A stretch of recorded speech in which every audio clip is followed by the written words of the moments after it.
I'm going to do a little bit of talking about the word should. Should is a very stupid concept, in my opinion. The word shouldn't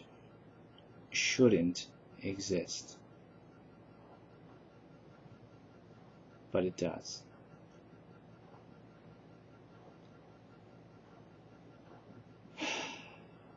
Because the problem with it is that should, the thing that you should do, makes it so what you want to do is in competition with what you should do. And then you have an inner dialogue about what you want to do and what you think you should do. Instead, it should simply be what you want to do. Now that doesn't always mean it has to be a selfish thing, but that's why the word should was created, for selfish people, to give them guilt, so to make them do things that are nicer, or simply to make them do things that somebody else wants them to do. Authority is embedded in our culture, and it's about getting people to do what other people want them to do. From when you're a kid, you shouldn't do that, Tommy. You shouldn't do that, Ben. You should let them borrow the pencil.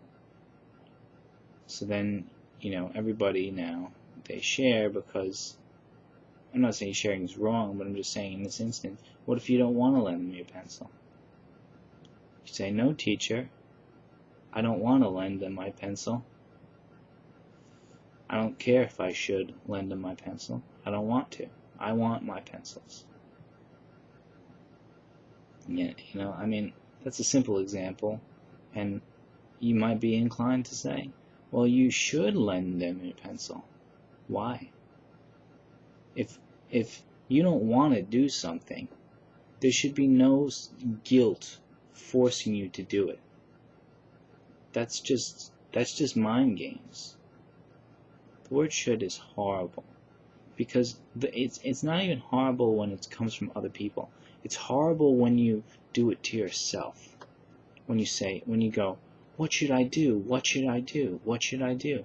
And then there's that conflict. And then should overrides wants. You're thinking more about shoulds when you should be thinking about wants. What do I want to do? See, that is a more valuable question. Then what should I do? According to who? What should you do according to who? According to your parents? According to your therapist? What should you do? Then you're always looking to somebody else for what you should do, when it shouldn't be that way. It shouldn't be that way. But somebody else might think it should be that way.